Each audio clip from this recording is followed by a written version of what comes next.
नमस्कार मंडळी, welcome back to my YouTube channel. सध्या आपण ऐकतोय नारायण धारप लिखित सैतान ही कादंबरी. मित्रांनो, मागच्या 2 भागांमध्ये आपण 3 वाडीविषयी जाणून घेतलं. इथे कोणती माणसं राहत आहेत, भौगोलिक परिस्थिती कशी आहे. त्याबरोबरीनेच मागच्या भागात 3 वाडीमध्ये एक मोठा विमानाचा अपघात झाला. कर्नल चौधरींनी तो स्वतः डोळ्यांनी अनुभवला. पण मित्रांनो, तिथे त्यांना एक काळी छाया दिसली होती, हे आठवतंय का? आता ही त्यांनाच दिसली की याचा पुढे काही संदर्भ आहे, हे तुम्हाला पुढच्या कथा ऐकूनच कळेल. ऐकूयात आपला आजचा भाग 3.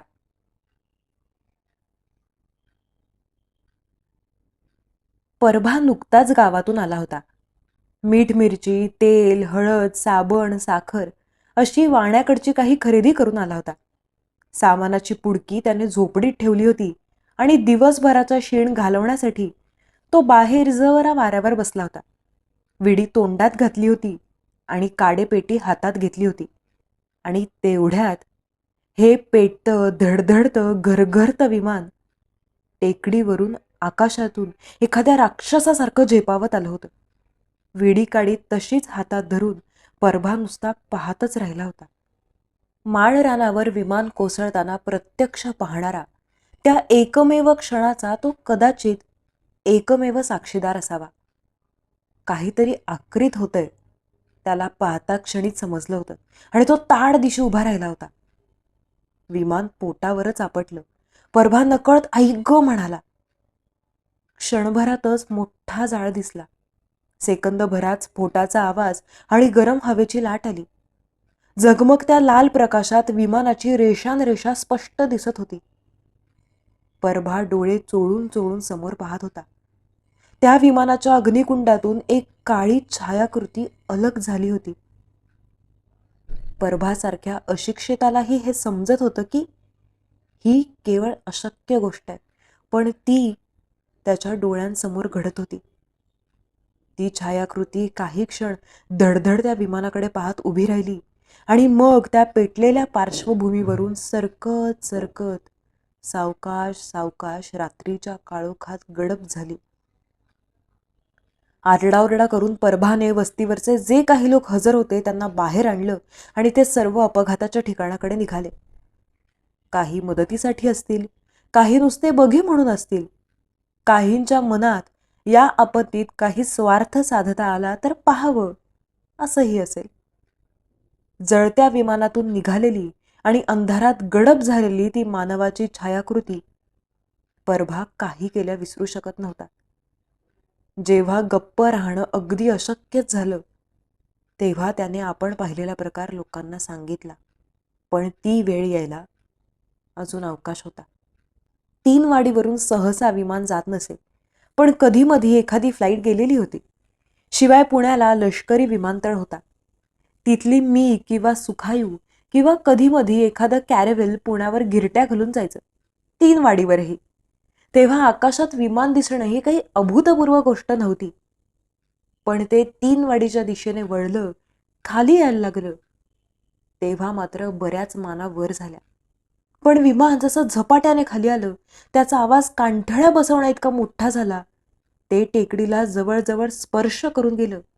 तेव्हा लोकांना शंका आली की हा काहीतरी वेगळाच प्रकार आहे. मग सर्वांनाच हवेत विमानातला स्फोट झालेला दिसला. टेकडी पलीकडे कुठेतरी विमान कोसळणार ही अटकळ साऱ्यांनाच आली होती. पोलीस चौकीवरचा फोन खणखणायला लागला होता. फायर ब्रिगेडचा एक बंब निघालाही होता. स्टेशन ऑफिसर पुण्याला फोन करीत होता आणि शक्य असतील तेवढे सर्व बंब पाठवण्याची विनंती करीत होता. मग हॉस्पिटलला फोन गेले होते. हॉस्पिटल आवारातून ॲम्ब्युलन्स गाड्या बाहेर निघाल्या होत्या. इमर्जन्सी ड्युटीवरचे डॉक्टर सज्ज झाले होते. विमान जमिनीवर आदळल्यावर 5 मिनिटांच्या आत मदतीचं पहिलं पथक अपघाताच्या ठिकाणी हजर झालं होतं. पण लागलीच इंधनाचा स्फोट झाला होता आणि मग लागलेली आग इतकी रौद्र भीषण होती की 50 फुटांच्या आत पाय टाकणंही अशक्य होतं. इथल्या फायरमनना खास ॲस्बेस्टॉसचे कपडे वगैरे काही नव्हतं. बंब हजर झाल्यावरही त्या प्रचंड आगीवर पाणी मारण्यात किंवा गॅसचे सिलेंडर वापरण्यात काही अर्थ नाही, हे ओळखून ऑफिसर नुसता पाहत बसला होता. अग्नीचा हा भस्मासूर विमानाच्या पोटातल्या सर्वच्या सर्व जीवांचा बळी घेतल्याशिवाय शांत होणार नव्हता. आधी त्या जळत्या विमानाच्या भोवती लोकांनी खूप धावपळ केली होती, पण आत कोणीही जिवंत असणं अशक्य आहे हे माहीत असूनही अगदी कोणालाही मदतीची केवढीही गरज भासली तरी कोणाला जवळ जाता येत नाही हे एकदा उघड झाल्यावर सर्वजण उष्णतेच्या परिघाबाहेर असहाय्यपणे हातावर हात चोळीत ती सक्तीची निष्क्रियता कशी तरी सहन करीत समोर नुसते पाहत उभे होते. 15-20 मिनिटांतच कमिशनर, DSP, लष्करी अधिकारी तिथे हजर झाले. एअर इंडियाचे अधिकारी मुंबईहून निघाले होते. ते 2-2.25 तासांत हजर होणार होते. त्यांच्याबरोबर मुंबई, दिल्ली, बँकॉक फ्लाईटसाठी मुंबईत चढलेले आणि आधीच हजर असलेले अशा सर्व उतारूंची यादी होती. पण कोणीही वाचलं नसणार, सर्वांना खात्री होती. विक्रम जाधव 3 वाडीतल्या प्रीमियर गॅरेजमध्ये मेकॅनिक होता. गॅरेजमधले जगभरातले मेकॅनिक गिऱ्हाईकांच्या गाड्या नेहमीच वापरत असतात, तेव्हा विक्रमही काही त्याला अपवाद नव्हता. नुसतं पायी चालण्यापेक्षा पोरी स्कूटर जास्त पसंत करतात आणि स्कूटरपेक्षा गाडी असली तर ते जास्तच खुश होतात आणि लवकर वश होतात, असा त्याचा अनुभव होता. विक्रम अमिताभ एवढा उंच नसला तरी त्याचा चेहरा बराच उभा होता. डोळेही अमिताभ सारखेच बोलके होते आणि केस तर काय, ते कोणालाही वाढवता येतात. देशपांड्यांच्या लताला विक्रम गेले काही दिवस भेटत होता. आता त्यांची मजल संध्याकाळची एखादी चक्कर मारण्या इतपत गेली होती. पुण्यातल्या एखाद्या थिएटरला तिला नेण्याची संधी विक्रम शोधत होता आणि आता नोकरी सुट्टीच्या दिवशी ही जुनी मॉरिस मायनर त्याला वापरायला मिळाली होती. तशी गाडी केव्हा बंद पडेल याचा भरवसा नव्हता किंवा एकदा पार्क स्टार्ट केल्यावर स्टार्टरच्या पहिल्या फेरीत चालू होईलच याचीही शाश्वती नव्हती. खरं म्हणजे हे दोष काढायलाच गाडी गॅरेजमध्ये आली होती, पण तात्पुरत्या दुरुस्तीसाठी आपलं तंत्रज्ञान पुरेसं आहे असा विक्रमला पुरा आत्मविश्वास होता. पिक्चर 8:30लाच संपला होता आणि ते दोघं 3 वाडीच्या रस्त्याला लागले तेव्हा 9 वाजायला आले होते. थिएटरमध्ये विक्रमने लताचा हात 1-2दा हातात घेतला होता तेव्हा तिने अगदी नाममात्र क्षीण विरोध दर्शवला होता. विक्रमला आशा वाटायला लागली होती की आज रात्री पुढच्याही महत्वाकांक्षी कल्पना कदाचित प्रत्यक्षात येतील. या पोरींचा सुरुवातीचा संकोच दूर झाला की त्या पाहता पाहता विरघळतात असा त्याचा अनुभव होता आणि त्याला स्वार्थी म्हणण्यात काय अर्थ आहे. आजच्या जमान्यात सर्वांनी सुखाचा पाठलाग एवढं एकच ध्येय समोर ठेवले आणि म्हणून त्याच्या पुरुषी वासना शमवल्या जात होत्या. आता या लतावरचे मध्यमवर्गीय संस्कार कितपत दूर करता येतील एवढीच त्याला शंका होती. कारण तिच्याशी त्या ज्या 5-7 भेटी झाल्या होत्या त्यावेळी त्याला तिच्या मनात घर करून बसलेला एक भाबडा आदर्शवाद जाणवला होता. शारीरिक पावित्र्य, मानसिक विश्वास, जन्माचा जोडीदार, मिलनाचा खरा अर्थ असल्या फालतू त्रांगड्यात स्वतःला अडकवून घ्यायला तो महामूर्ख थोडाच होता. त्याच्या हिशेबी या भेटींना घडीभराची मौज, शरीराची चैन या पलीकडे अधिक महत्व नव्हतं. त्यासाठी हवं तर 2-4 थापा मारायलाही तो मागे पुढे पाहणार नव्हता. गावात शिरण्याआधीच विक्रमने गाडी एका लहानशा बोळात वळवली. अगं बाई, इकडे कुठे घेतोस? लता एकदम म्हणाली. काहीच न बोलता विक्रमने गाडी आत घातली. शेवटी गुदामं होती आणि रस्ता तिथे संपत होता. रात्री इकडे अजिबात रहदारी नसायची. त्याने गाडी थांबवली, इंजिन ऑफ केलं, दिवे मालवले. एकदम शांतता झाली. एकदम आसपास संपूर्ण काळोख आला.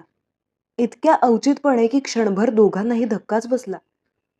डोळ्यांना परत आसपासची दृष्टी दिसायला लागेपर्यंत दोघं गप्पच होते. मग विक्रम म्हणाला, इतक्या लवकर घरी कशाला जायला हवं? जरा थांबू की? लता त्याच्या दिशेने वळली. ती त्याच्या चेहरा किंवा चेहऱ्यावरचे भाव त्या अंधूक प्रकाशात पाहायचा प्रयत्न करीत होती. त्याच्या मनात काय आहे हे तिने गाडी बोळात वळताच ओळखलं होतं. आलिंगन, चुंबन, कदाचित आणखीही काही. तिच्या मैत्रिणी, निदान काही जणी तरी, या प्रकाराला सरावलेल्या होत्या आणि त्याची दिलखुलास चर्चा करीत असत. त्यांच्या वागण्यावर तिला कोणतीच टीका करायची नव्हती, पण ती स्वतः तशी वागणार नव्हती. स्त्रीचं शरीर म्हणजे एक अमूल्य देणगी आहे, असं ती स्वतःशी मानत होती. त्याचा असा मनमाना बाजार मांडायला ती तयार नव्हती. पण हे सर्व बुद्धिनिष्ठ, आदर्शवादी विचार शरीराच्या विकारांवर, भावनांवर नियंत्रण ठेवायला असमर्थ होते.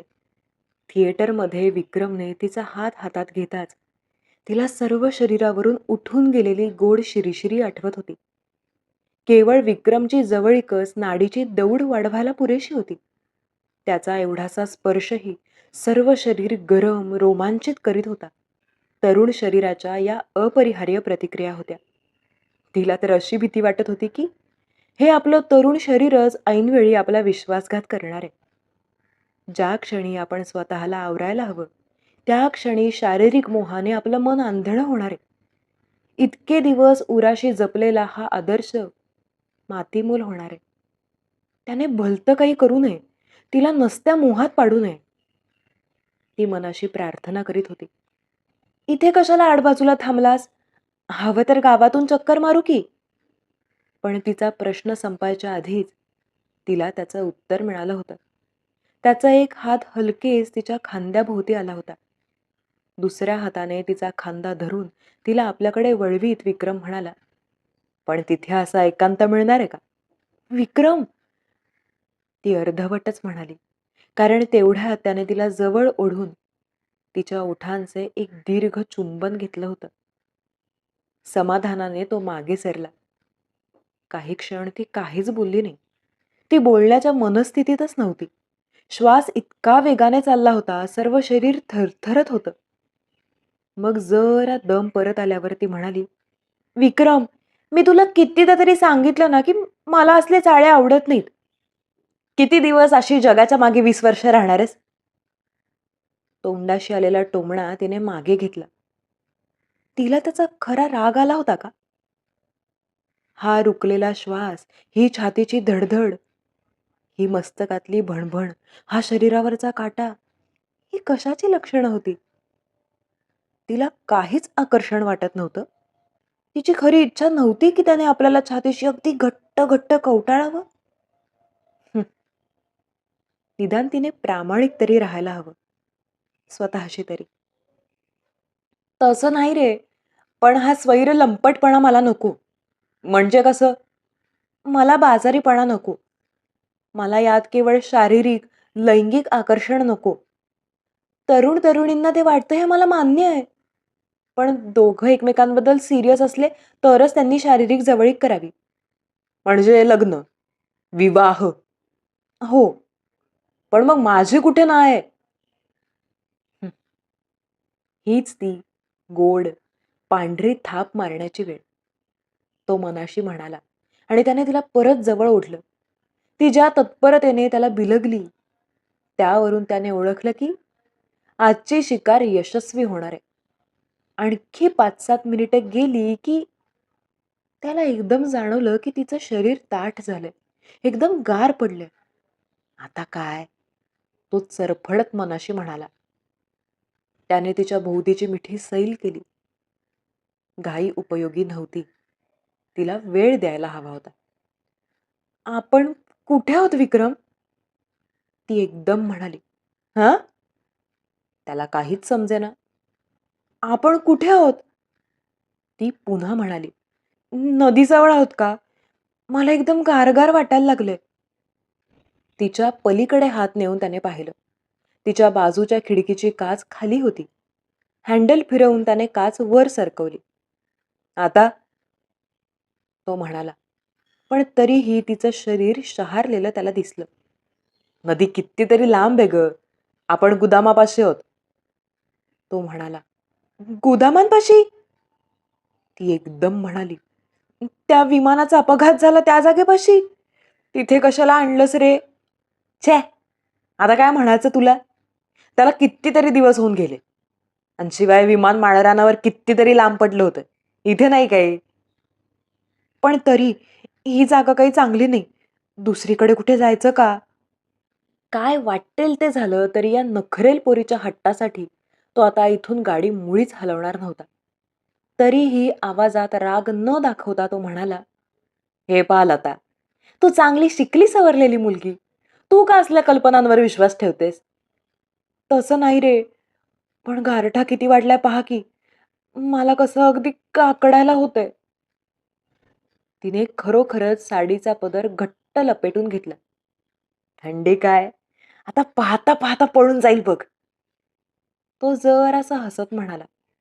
त्याच्या शब्दातला छुपा अर्थ कदाचित तिच्या ध्यानात आला असावा, कारण ती स्वतःशी खुदखुदली. विक्रमचे हात पुन्हा एकदा तिच्या भोवती आले. मघाच्या व्यत्ययाने थंडावलेलं रक्त परत एकदा तापायला लागलं होतं. त्याचा एक हात जरा खाली सरकला होता. हे चूक आहे, हे चूक आहे, हे सांगणारा लताच्या मनाचा भाग क्षणाक्षणाला क्षीण होत चालला होता. तिचा शरीरावरचा ताबा तुटत चालला होता. जाणीव एका रंगीबेरंगी आवर्तात गडप होऊ पाहत होती. एकाएकी तिचं शरीर एकदम ताठ झालं. श्वास मोठ्याने आत घेतला गेला. अगं बाई, ते ऐकलंस का? ऐकलंस? ती धापा टाकत होती. विक्रमच्या रक्ताचं बर्फ झालं. हात निर्जीव झाले. क्षणभर इतका विलक्षण संताप उसळून आला की त्याला वाटलं या कार्टीला अशीच गाडी बाहेर अंधारात ढकलून द्यावी आणि आपल्या वाटेला लागावं. पण अर्थात ते अशक्य होतं. काय? तो थंड निर्विकार आवाजात म्हणाला. बाहेर कोणीतरी आहे. मला एवढ्यात हालचाल ऐकू आली. लता गुदमरल्या आवाजात कुजबुजत होती. अनिच्छेनेच त्याचा हात दूर झाला आणि त्याने खिडकीबाहेर पाहायचा प्रयत्न केला. पण त्या दोघांच्या श्वासाने आणि शरीराच्या उभेने काच आतून वाफाळली होती आणि बाहेरचं काही दिसत नव्हतं. समजा कोणी असलं, त्यांना अंधारात गाडीतलं काही दिसणार आहे का? ते बघ, ऐक, विक्रम, ऐक ना. तिच्या आवाजात भीती होती, विनवणी होती. त्याने बाहेर लक्ष द्यायचा प्रयत्न केला, पण अगदी शेवटच्या क्षणाच्या निराशेमुळे त्याच्या मनाचा तोल गेला होता. त्याची इतर कोणतीही ज्ञानेंद्रिये काहीही काम करू शकत नव्हती. काही नाही ग बाहेर. त्याने तिला धीर द्यायचा प्रयत्न केला. बाहीने त्याने शेजारची काच साफ केली. काचेला तोंड लावून बाहेरच्या अंधाराचा वेध घ्यायचा प्रयत्न केला. त्याला बाहेर काहीही दिसलं नाही. काय नाही. आपण जाऊया का विक्रम? तुला नाही गारठा जाणवत? आणि आता त्यालाही आसपासचा गारठा जाणवायला लागला होता. आणि हा काही साधा, नेहमीचा, रात्रीचा गारठा वाटत नव्हता. शरीराचे सर्व स्नायू, सर्व नसा, सर्व अस्थी गोठवून टाकणारा, बधीर करणारा हा गारठा विलक्षणच होता. आणि मग त्याला बाहेर एक आवाज ऐकू आला. इतर वेळी त्याला तो पानाच्या सळसळीसारखा किंवा फांद्या एकमेकांवर घासून आलेल्या खसखशीसारखा वाटला असता. पण आता त्याला वाटत होतं की हा काही निसर्गातला नेहमीचा निरुपद्रवी आवाज नाही. त्यात काहीतरी कृत्रिम, मानवी होतं, पण तरीही मानवी नाही. काहीतरी वेगळंच. आवाज पुन्हा झाला. खालचा आवाज, खर्जातला, पुटपुटल्यासारखा. लताने दोन्ही हातांनी विक्रमचा दंड घट्ट धरला. विक्रम, चल ना, इथे थांबायला नको. चल ना. तिचा आवाज व शरीर दोन्ही कापत होतं. कोणीतरी कडमडत असेल का अंधारात? तो तिला धीर देण्यासाठी म्हणाला, पण त्याचा स्वतःचाही त्यावर विश्वास नव्हता. त्याने स्टार्टर बटण दाबलं. इंजिनची घरघर झाली, पण इग्निशन पकडलं नाही. कुई कुई कुई करीत इंजिन बंद पडलं. क्षणभर त्यालाही भीतीने घेरलं. लता भयभीत होऊन त्याच्याकडे पाहत होती हे त्याला जाणवत होतं, पण तो समोरच पाहत राहिला. न जाणो त्याच्या चेहऱ्यावरची भीती आणि अनिश्चितता पाहिली की ती आणखीच भ्यायची. पुन्हा त्याने स्टार्टर दाबला. 1-2 सेकंद इंजिन जोरात फिरत होतं, पण पुन्हा ठसकत आचके देत ते थांबलं. गाडीला स्टार्टिंग ट्रबल आहे हे अर्थात त्याला माहित होतं, पण साला ट्रबल हीच वेळ साधणार याची काय कल्पना? आणि बॅटरी चार्ज कितपत होता कोणास ठाऊक. नाहीतर अंधारात खाली उतरून त्याला हँडल मारायची वेळ यायची आणि एकाएकी गाडीची सुरक्षितता सोडून त्याला बाहेरच्या अंधारात पाय टाकायची जर अशी धास्तीच वाटायला लागली होती. त्याने एकदा गाडी सुरू करायचा प्रयत्न केला, पण तोही अयशस्वी झाला. मग बॅटरीला विश्रांती देण्यासाठी त्याला काही मिनिटं तरी थांबावंच लागलं. त्या बंद अंधाऱ्या गाडीत रात्रीच्या शांततेत दोघं धडधडत्या काळजांनी बसून होते. बाहेरच्या अंधाराचा वेध घेत होते. बारीक सारीक आवाजांचा कानोसा घेत होते. मनातल्या मनात आशा आणि प्रार्थना करीत होते की मघाचा तो आवाज पुन्हा कानांवर न येऊ दे.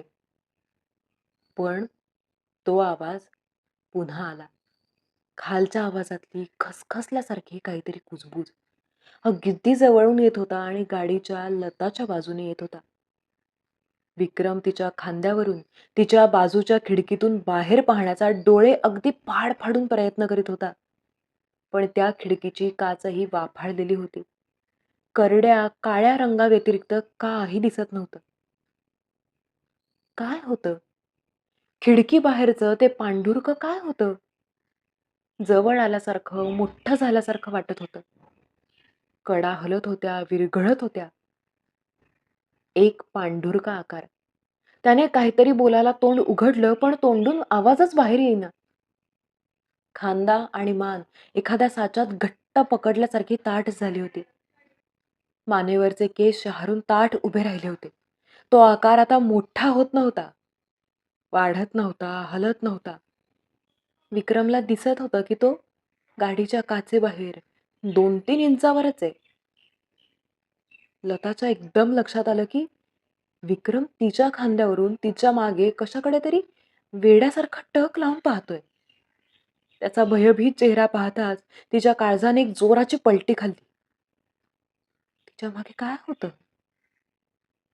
इंचाने तिची नजर त्याच्या चेहऱ्यावरून हलली आणि मान सावकाश सावकाश गोल फिरली.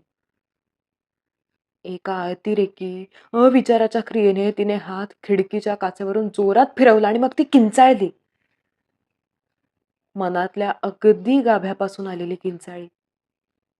ती लहानशी गाडी त्या भयभरीत आवाजाने काठोकाठ भरली. तीच किंचाळी विक्रमच्या डोक्यातही घुमत गेली. खिडकीच्या काचेबाहेरून 2 मोठे काळेभोर डोळे तिच्याकडे रोखून पाहत होते.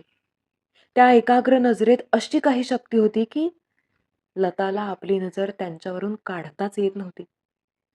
ती नजर एखाद्या गिरमिटासारखी तिच्या मेंदूचा, तिच्या मनाचा छेद घेत घेत पार तिच्या आत्म्यापर्यंत पोहोचत होती. आणि लताला दिसत होतं की बाहेर होतं ते काही कोणी माणूस नव्हतं. एवढंच नाही, ते जिवंतही नव्हतं. भयाच्या कडेवर मेंदू लटपटत असतानाही ते काय आहे हे तिला समजत होतं. ती एक बाहुली होती. गारगोट्यांसारख्या मोठ्या मोठ्या डोळ्यांची, लाल लाल ओठांची, गोबऱ्या गालाची ती बाहुली होती. पण आता चेहऱ्याचा डावीकडचा भाग जळून, होरपळून, वितळून विकृत झाला होता. एक गालही आत बसला होता. पण ते डोळे, ते जिवंत होते. ते तीव्र भावनांनी लवलवत होते. ती नजर तिचा मेंदू जाळत खोलवर पोहोचत होती. पुन्हा एकदा ती कुजबूज आली. बुरशात पाणी जिरावं तशी ती कुजबूज तिच्या सर्व शरीरात भिनली. पण ते काही शब्द असले तर तिला ते नीट उमगले नाहीत. त्यांचा अर्थही ध्यानात आला नाही. लताच्या किंचाळीने विक्रम भोवतीचा निष्क्रियतेचा खोडा गळून पडला. त्याने घाईघाईने स्टार्टर दाबला, ॲक्सिलरेटर पेडल खाली दाबलं. इंजिन नुसतंच गरगरत होतं, पण गाडी हलत होती. चाकावर पुढे जात नव्हती. इकडून तिकडे हेलकावे खात होती. आधी सावकाश, मग जोरजोराने, बाहेरून कोणीतरी हाताने हलवावी तशी. विक्रमचा पाय ॲक्सिलरेटरवरून घसरला, नाहीतर त्या क्षणी इंजिन पकडायच्या बेतात होतं. एक आचका देऊन ते बंद पडलं. गाडी गचागचा गचके खात होती. गाडी डावीकडे खाली जाताच लता खिडकीवर आपटली. तिच्यापासून बाहेर 5 इंचावर ते जळते डोळे होते. त्या डोळ्यात यातना होती, विफलता होती आणि विलक्षण द्वेष, संतापही होता. गाडी दुसऱ्या बाजूला कलताच ती विक्रमच्या अंगावर फेकली गेली. त्याला दोन्ही हातांनी घट्ट मिठी मारून ती ओरडत होती, "विक्रम, चल रे, इथे नको ना थांबायला, चल ना." गाडीला बसणारे धक्के इतके वाढले की गाडीचा पत्रा आणि नट बोल्ट खिळखिळे झाल्यासारखे खडखडायला लागले. विक्रम, विक्रम हे काय रे? लता किंचाळत होती. पण विक्रमची अवस्था अशी काही भयंकर झाली होती की तिचे शब्दच काय, तिचं अस्तित्वही तो पार विसरून गेला होता. गाडी दणदिशी रस्त्यावर आपटली आणि एकदम शांतता झाली. आवाज येत होता तो फक्त भयभीत लताच्या हुंदक्यांचा, मुसमुसण्याचा. विक्रम हलला तो एखाद्या जंगली पशुसारखा. स्वतःचा बचाव सर्वात महत्वाचा होता. लताचा अंगाभोवतीचा हात त्याने हिसकावून टाकला आणि शेजारच्या दाराचा हँडल घट्ट धरून गर्रकन फिरवलं. खांद्याने दाराला धक्का देताच दार एकदम उघडलं आणि तो कोलमडत रस्त्यावर आला. खांदा लचकला होता, मांडीला दाराने खरचटलं होतं. उभा राहता राहता केवळ क्षणार्धातच त्याची नजर लहान गाडीवरून पलीकडे गेली. तेवढंही त्याने पाहायला नको होतं. काहीतरी मोठं, गुलाबी पांढरं, दोन मोठे मोठे हात गाडीच्या टपवर ठेवून खाली वाकून खिडकीच्या काचेतून आत पाहत होता. बापरे, बापरे. तो काहीतरी ओरडला आणि स्वतःशीच बरळत गावाच्या रोखाने पळत सुटला. लता किंचाळत होती, ओरडत होती. विक्रम, विक्रम जाऊ नकोस, मला बरोबर दे. मला एकटीला इथे सोडू नकोस रे. पण त्याची थांबायची छाती नव्हती. मागे पाहायचीही हिंमत नव्हती. गाडीत वाकून पाहत होतं. ते जर सरळ झालं तर त्याला गाडीच्या टपावरून आपण दिसू की ते आपल्या मागे येईल. केवळ या विचारानेही त्याच्या पावलांना वाऱ्याची गती आली. ती किंचाळणारी लता आणि ती गाडी यांच्यापासून तो शक्य तितका दूर पळत निघाला.